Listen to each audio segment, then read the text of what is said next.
All right, y'all, you're Locked On Falcons. I'm your host, Aaron Freeman, and today I am joined by none other than Jarvis Davis of Locked On Sports Atlanta. And today we're going to be talking about the Falcons' key to victory in week 3 against the Seattle Seahawks. We'll be talking about some matchups we like and don't like for the Falcons, and whether or not this quarterback controversy will be going away anytime soon.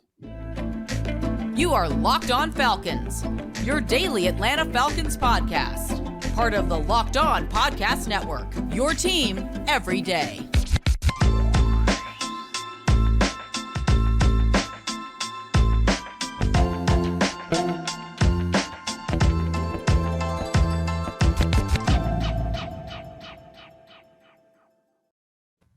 So, guys, you know me. I'm Aaron Freeman, been covering the Falcons for many years, formerly at FalcFans.com, RIP, and still going strong on Twitter at FalcFans, and of course, the host of this illustrious Locked On Falcons podcast, your daily Atlanta Falcons podcast, part of the Locked On Sports Atlanta podcast family. And today's episode is brought to you by BetOnline. BetOnline has you covered this season with more props, odds, and lines than ever before. BetOnline, where the game starts. So, guys, we thank you for making Locked On Falcons your first listen each and every day. Of course, Locked On Falcons is free and available Monday through Friday on a variety of podcast platforms, including Apple, Odyssey, Google, Spotify, and of course, as well on YouTube. Make sure you check out the Locked On Falcons YouTube channel, subscribe, hit that bell, give us a like, and you will get the video version of the podcast the night before the audio drops. So today I am once again joined by Jarvis Davis, as we have had him on pretty consistently this season and throughout, and we'll probably continue to have him on pretty consistently at the end of the week to sort of give us our final thoughts going into Sunday's matchup this week against the Seattle Seahawks on the road. And Jarvis and I, of course, do the Locked On Falcons postcast on Locked On Sports Atlanta. And sort of today's episode is kind of a way to sort of prime that conversation that we will be having at the end of Sunday's matchup on Sunday evening, of course, on Locked On Sports Atlanta on YouTube Live. Make sure you subscribe to Locked On Sports Atlanta to get that, hit that bell so you know when we go live. But Jarvis, I ask you every week, sort of for you, what do you feel like is the key to victory for the Falcons to finally get their win this weekend against the Seahawks? Hold on to the damn football, Marcus. I think that's the first thing that comes to mind, because when you think about a guy who's been in the NFL for 7 years, we shouldn't be sitting up here talking about make sure you get that snap right, or make sure you don't throw the ball when you have an all-pro corner over there sitting over there looking at you with your eyes eyeing down that receiver running down the middle of the seam.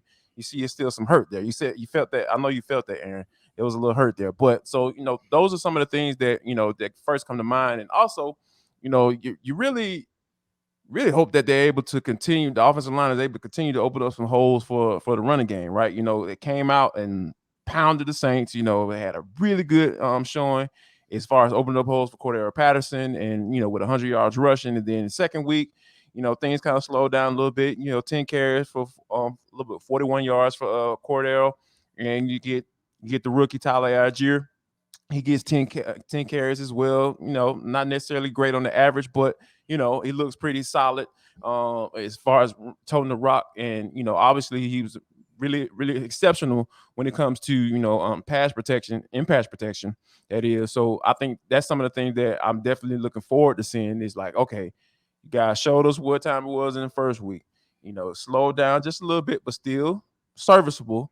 In the second week, hey, let's go ahead and get this thing going against the Seattle Seahawks.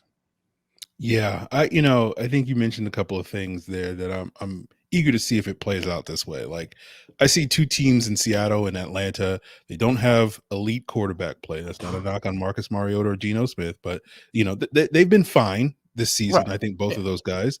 Okay. But you want a little bit more from both of those guys. These are two offenses that want to run the football. And the Falcons seem to have a little bit more success so far this season. So you like their chances going into this week. And both of these teams have sort of struggled in the red zone. Both of these teams have struggled with turnovers. And so it kind of feels like a type of game, Jarvis, for me, where it's like whichever team runs the ball most effectively, whichever team can protect and play the cleanest game of football on Sunday and not turn over the ball. And if the other team turns over the ball, capitalize on those mistakes, that's probably going to be the team that walks away with the W. What do you think about that? I mean, I'm with you. I wholeheartedly agree because when you think about, Geno Smith, are they, the Spider-Man meme when they point at each other like, hey, you were a pretty high pick, but you didn't work out. Hey, you were a pretty high pick too, and you didn't work out as well. So, and I think that, and I know the first thing that comes to my mind though when I think about Geno Smith is when, like, that Falcons defense when he played for the Jets, the Falcons defense literally gave Jets fans hope. Like, you know what? We might have us a quarterback in Geno Smith. And imagine that concept. Looking back, like you had to play really bad in order for make Geno Smith look really good. So I think that, as long as, like you said, the Falcons are able to, run the football, be consistent, I think they have a really good chance of winning this game. Also, just for, Atlanta sports professional PTSD, hey, say that fast 3 times. Like, please don't let Geno Smith come out on that field and just go 20 for 25 for 250 yards and 2 touchdowns. Like, I don't want to see a game like that because I want you to make Geno Smith look bad. That's what I want to see. I want them to make Geno Smith look who he is. Like, I want him to write back, when he gets rolled off, because he deserves to be rolled off. Like, the way you've played in the NFL, you weren't that guy. And I think that, I think the Falcons defense need to make him look like what we know he is. I think that's my main thing. That's what I want to see. That will help me out a lot in dealing with these week in and week out postcasts and talking about heartbreaking losses and all that stuff. I don't want to be out talking about feelings. I want to talk about somebody kicking somebody behind. There you go. Well, I don't know if we're talking too much about feelings the rest of the way, but we'll talk about some of these matchups, and maybe one of those matchups will be able to make Geno Smith finally look bad against the Atlanta Falcons with this pass rush going up against that Seahawks offensive line. But we'll pick Jarvis's brain on a couple of matchups he likes for the Falcons and maybe one that he does not like in the Falcons' favor heading into Sunday. But before we get there, guys, I got to plug the Locked On Sports Atlanta podcast family, where you can find 3 shows all on the same podcast feed. ATL Day Ones, of course, with Jarvis Davis and Tanitra Batiste. You got A to Z with Mark Zeno. You got Hitting Hard with John Chuckery, all on the same podcast feed, wherever you get your podcast. And Locked On Sports Atlanta is also the home for the Locked On Falcons podcast, where Jarvis and I are reacting to every Falcons game immediately after the game live on the Locked On Sports Atlanta YouTube page. And of course, the Locked On Braves postcast. Don't forget, while the Falcons may be struggling a little bit, the Braves, they're going strong. Their season is headed in the right direction. We'll see if the Falcons can get their thing on track, but you can check that out all on Locked On Sports Atlanta on YouTube. And of course, you can subscribe to the audio version of the podcast wherever you get your podcasts. And guys, the internet is the place for epic fails, such as the Falcons defense in the 4th quarter against Geno Smith back in 2013. And you don't want to necessarily have your epic fails plastered all over the place, like if you were to say propose to the person that you love, get down on one knee, by a pier or on a boat, and that ring slips off your finger and goes into the water. You don't want to be that guy and go viral on the internet for all the wrong reasons.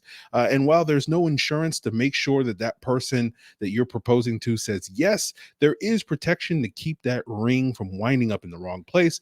And the people at Bright Coal Jewelry and Watch Insurance will make sure that you get the replacement for the full value of your ring, no matter if it's lost, stolen, or you just can't figure out what happened to it.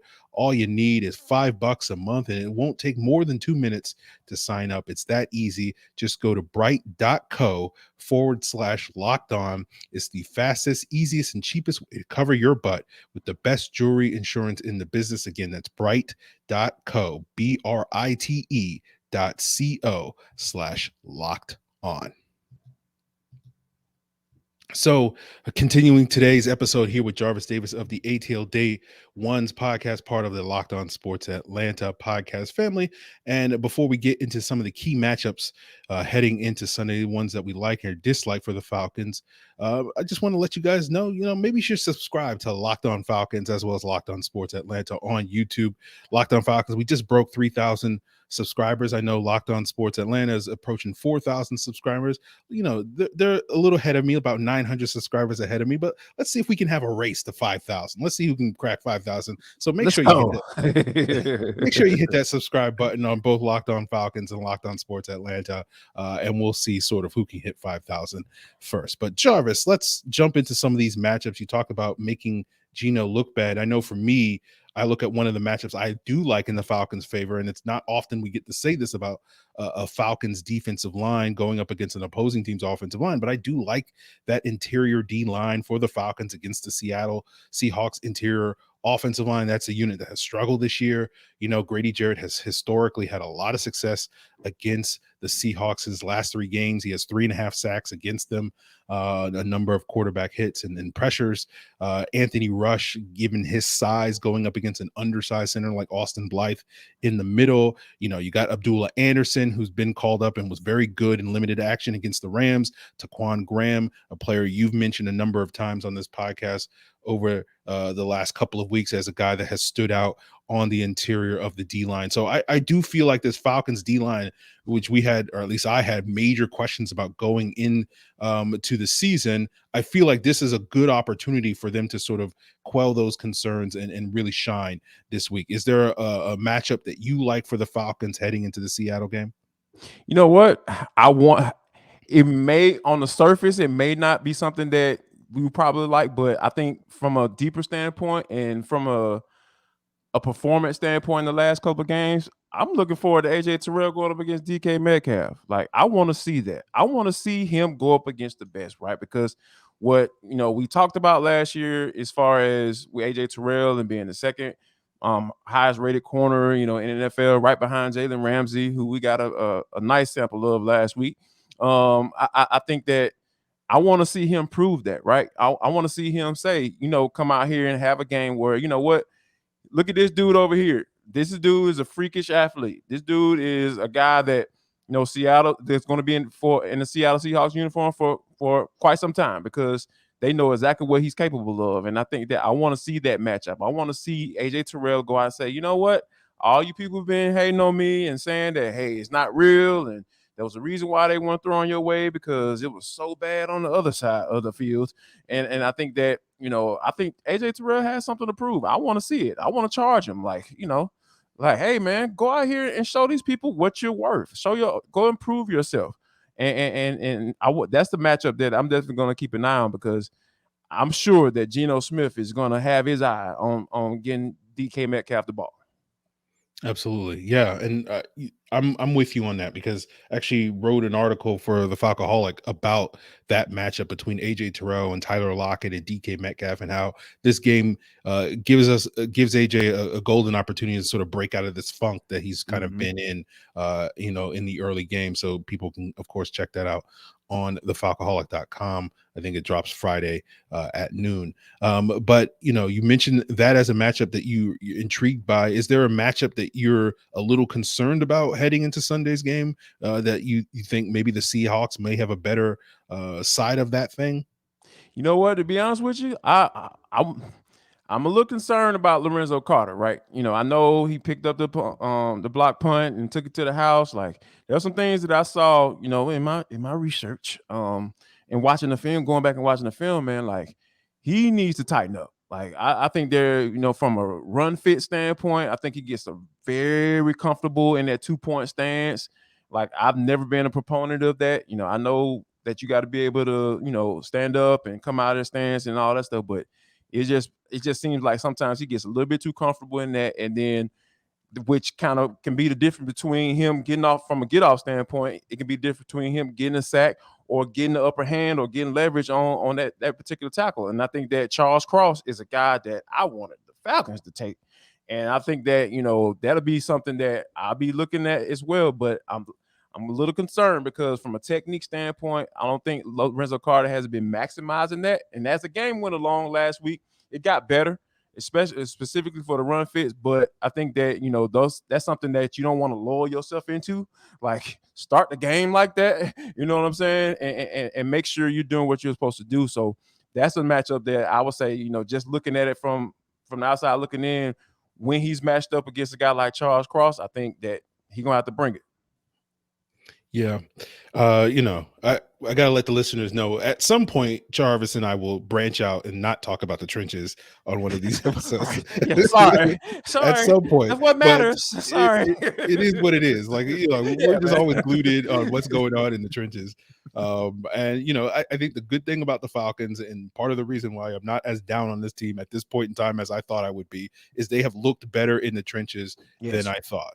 Right. Yes. They have been, they have not been getting utterly annihilated in that area, and it has allowed them to stay competitive in a lot of these games, and hopefully they will be able to take advantage of that and be able to come away with a win on Sunday against the Seahawks. But if they win on Sunday against the Seahawks, I think it will quiet some of the conversation around the possibility of a quarterback switch. That was something you and I talked about on Sunday's postcast about what do the Falcons need to start talking and thinking about making a change at the quarterback position. And so, Jarvis, as we wrap up today's Locked On Falcons, I will put it for you: are we going to still be talking about the quarterback situation on this week's postcast? But we'll get into that coming up. But before we get there, guys, I want to tell you about the number one source for all your pro and college football betting needs, and that is, of course, BetOnline.net. You can find all the latest football developments, game matchups, news, podcasts, including this week's games. The Falcons Seahawks line is a pick'em, which means basically Vegas doesn't know who's going to win this game. So they're basically, Stay away. you figure it out. So if you have an idea, an inclination, head on over to betonline.net. And it's not just football, it's Major League Baseball, MMA, boxing, golf, NBA seasons just around the corner. You can find it all. So head to the website today. Use your mobile device to sign up and learn more about the trends in action. BetOnline, where the game starts. So, guys, wrapping up today's Locked On Falcons here with Jarvis Davis of Locked On Sports Atlanta. And we always thank you guys for making Locked On Falcons and Locked On Sports Atlanta your first listen each and every day. And always recommend, if you made the other one the first listen, make the other one your second listen. But also, in addition to these shows on the Locked On Sports Atlanta podcast family, check out Peacock and Williamson with host Brian Peacock and former NFL scout Matt Williamson, providing all the insights into this weekend's action in week 3. So subscribe to Peacock and Williamson on all the same podcast platforms that you can find Locked On Falcons and Locked On Sports Atlanta. So, Jarvis, as I said earlier, are we gonna be talking about the quarterback situation come Sunday? Because if the Falcons don't win this game, that conversation is going to get awfully loud about, is Marcus Mariota able to get the job done? What are your thoughts on that? You know what? To be honest with you, I think that, hypothetically speaking, let's just say Marcus Mariota throws another pick and fumbles another snap in a crucial part of the game, right? Yeah, hell yeah, we're gonna be talking about that because, like I mentioned when we first got it started with this thing, like Marcus Mariota has been in the NFL for 7 years. There's no reason for you to be fumbling snaps. Like, it can't be my bad. Like, we don't need my bads. My bads, I'll be okay with hearing my bad from Desmond Ridder. Like, yeah, okay, yeah, your bad. This is your first year in the league, jitters, never really seen NFL defense before in live games, at regular season games or whatever. I get that. I understand that. But Marcus Mariota has played a lot of football. Like, from the point where he's almost 80 touchdowns and 40-some odd picks, since he's been in the NFL. Like, come on, man. Like, you've seen pretty much what you can see in an NFL game. So there's no reason for you to not be able to get jitters and saying you amped up or you didn't get the snap on a 4th and 1. Like, that's stuff should not be happening. I almost slipped up there. But that's the type of stuff that doesn't need to be happening when you've been in the NFL for this long. And I think that it's kind of a catch-22 because Arthur Smith is not going to necessarily throw a veteran guy under the bus because, hey, he brought him in here. He understands who Marcus Mariota is as a person.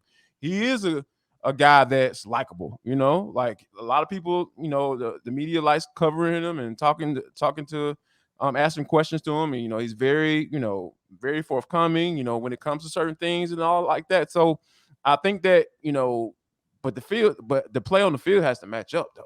So I think that if you're in a situation where we're sitting up here watching this game and he throws a pick, a really bad pick, or somebody gets a pick six and he fumbles a snap, yeah, we're gonna be talking about it. But if he plays a clean game and somehow they end up losing, defense give up a big play or something like that, it's not necessarily something that I'll be willing to talk about. Just clean up the mess first. Clean up the mess, the stuff that you can control, and then let the chips fall where they may. Absolutely, yeah. I think that's a good way of putting it, Jarvis. It's just about being clean, right? It's just that's it. Like we all know that Arthur Smith, how he wants to play. He wants to run the football, right? That's what he wants to do. He's gonna make it simple for you. The quarterback, all he really wants out of Marcus Mariota, like, this is not Josh Allen, this is not Justin Herbert. We're not asking you to go out there and win the game. Just manage the game, put us in positions so that we can get points in the red zone. Can you hang on to the ball? Can you not throw it to the other team at the goal? Come on, man. These are the things that we need from you. And then every now and then use those legs that we know you have to make a play, convert a 3rd and 8 or something like that. That's all good. That's what the Marcus Mariota. You just got to clean some of these things up. And I'm with you. Like, if he can play a clean game, we're not having this conversation on Sunday, win or lose. But if we're continuing to see some of these mistakes, continuing to see this team struggle to convert in the red zone, struggle to convert on 3rd downs, then I think you have to start to have a conversation. Does the rookie, which is not the normal way that you would describe it, which I think is the point you were trying to make, Jarvis, with Mariota's experience. You don't expect the rookie to be the guy that's going to play the clean style of game, but exactly. You watch what Ritter did in preseason. Again, it wasn't perfect or anything like that, but you do feel like maybe he's better equipped to sort of manage this offense, play with the rhythm and the timing and the precision that you're looking for from that. And if we can't get that out of Mariota this week, then I do think that conversation gets a lot louder. And you know what? And here's one more thing that he could probably get away with getting the turnover if he does this one thing. If he messes around and finds a way to get Kyle Pitts the football, oh my God. Like, you talking about, you don't have to worry about those conversations and at least die down for at least about 2 or 3 weeks. You know what I'm saying? Like, I'm talking about a solid 3 weeks. If he's able to get Kyle Pitts in the end zone, throw a pass to him in the end zone, and Kyle Pitts catches it for a touchdown, maybe even if it's a jump ball, man, you talking about quieting the haters. Some may think I'm one, some may think you're one as well. You know what I'm saying? But I promise you, I'll leave you alone for 2 weeks, Marcus. If you get Kyle Pitts in the end zone, and guess what? He probably don't even have to be the primary target on the play. Imagine that concept. Like, people think that, in the NFL, like, he has to be the primary target. That's where the ball has to go in order for him to get the football. No, not really. Like, when you go through your progressions, there are certain things that defenses show you that they might not necessarily show on film. You're like, you know what? Hey, we call this play in order for Drake London to get the rock. But guess what? Kyle Pitts was wide behind open. So I'm going to throw him the football on this particular play. I know it's where the ball is supposed to go where it goes, but, Drake might not be open on that particular play. So I'm going to check it down to Kyle. How about that concept? Like, I would love to see that. I would love to see Marcus Mariota head snap some way, look this way. Oh, no, nothing there. Oh, nothing there. Oh, I got Kyle Pitts right over in the flat. Oh, let me throw him the rock. Oh, he breaks a tackle, takes it to the end zone. My goodness, imagine that. Wow. This progression stuff actually works. Come on, man. Yeah, sorry. But yeah, we'll leave you alone, Marcus. I promise you. We'll leave you alone on this particular podcast. I promise you. At least on Thursdays, you won't have to worry about, or Thursday and on Friday, you won't have to worry about us talking about you if you're able to do that on Sunday. Yeah, absolutely. Right. Can we just go back to complaining about the Falcons offensive line, right? Exactly. Like, let's talk about the offensive line. Like, you know what I'm saying? Like, that's easy. Like, I'm so used to having good quarterbacks and good receivers and all these things. I'm not used to talking about these guys. Right. Can we just go back to, hey, can we get a pass rush? Can we get an offensive line? That's the normal I expect from the Yes. Falcons. So Like quarterback back there reading the newspaper, you know what I'm saying, against the Falcons defense. Like, I don't mind, like that's a funny joke to me. You know what I'm saying? If it ain't funny to nobody else, it's funny to me. I don't mind making jokes about the quarterback having all day to throw the football. That's cool. But guess what? I don't want to be talking about a quarterback in the NFL saying, go to the check down. How about you check out your second option on that particular play? Well, this is the coverage that they had right here. So if I can see the coverage, why you can't see the coverage? Like, I'm not gonna throw Jalen Ramsey's way if he's sitting right there waiting on that Brian Edwards to run up the seam. Maybe I hit the dude that's one-on-one on the outside that was drafted 4th overall. But anyway, we not bringing up old stuff. all right, there you guys have it. That's where we're gonna leave it today's episode, and we will pick it up Sunday evening, shortly thereafter, probably around 7:15 ish p.m. Eastern time, on Sunday night on Locked On Sports Atlanta for that postcast. And if you missed the video, of course, you'll be able to get the audio version of that postcast on Locked On Falcons audio platform feeds, as well as, of course, my own solo rapid reaction a few hours later on Sunday evening. And of course, Jarvis, Tanitra, Mark, and John will have you covered all week long, not just on the Falcons coming up, but also what's going on with the Braves, the Bulldogs. We'll get into some Hawks conversations, I guess, in the future at some point. Gotta do that now.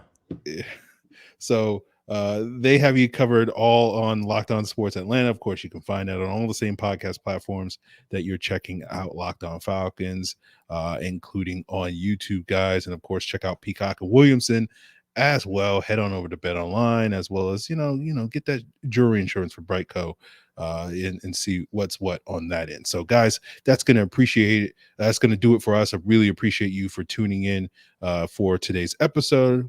I hope you have a great weekend. Hope the Falcons do not disappoint you this weekend. I hope Marcus Mariota is not disappointing, and AJ Terrell is not disappointing, Grady Jarrett, and all these guys, Kyle Pitts, these guys. Hopefully we will have nothing but positive things to say about these players and in this team come Sunday evening on the postcast. But guys, that's going to do it for us here. For myself, Aaron Freeman, and Jarvis Davis.